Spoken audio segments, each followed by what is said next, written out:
I learned through experience, so coming to SYA seemed like a cool way to learn a new language and a culture, not just in a classroom environment, but through hands-on experiences, and that really appealed to me. There's a lot of different aspects to Viterbo that make it interesting to us. If you go to San Pellegrino, the oldest quarter here, I mean, it looks like a set from a film, but it's legitimate. I came to Italy knowing pretty much zero in Italian. I could say ciao with a really bad accent. Within the first few days, I was learning much more than I realized I ever could. The whole town seems to be on board with us being here.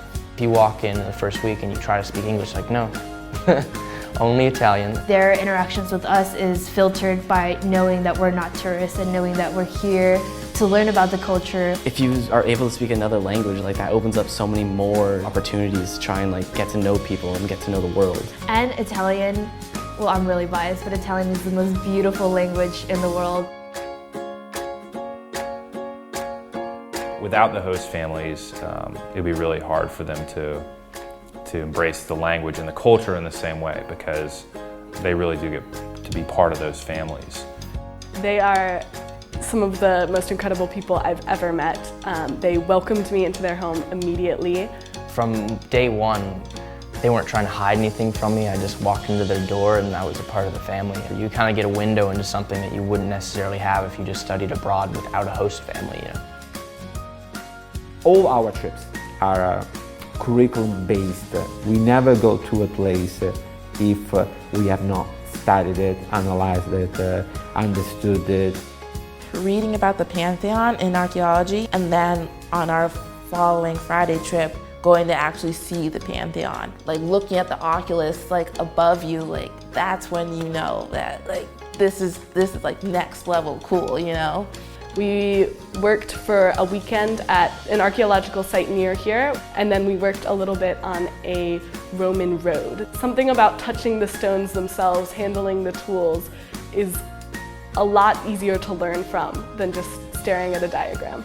I feel like in Italy there's always something you can learn, and there's always a new fact that's super interesting as well. Then you can just go step outside your house and you'll see evidence of that. We don't study the classics for the classics' sake necessarily, but also to try to understand our world today.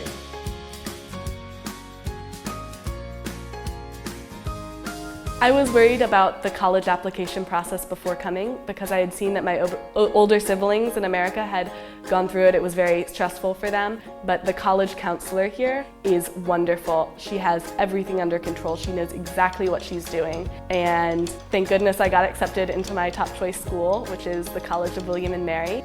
I think SYA was probably a large factor in that acceptance. So I think it's a differentiator that you've taken that risk in order to really embrace something new. It's just a great experience to meet new people, to make new experiences, make memories. It's changed the way I look at everything, a whole new culture, a new perspective, a new language, and most of all, the people I've met here.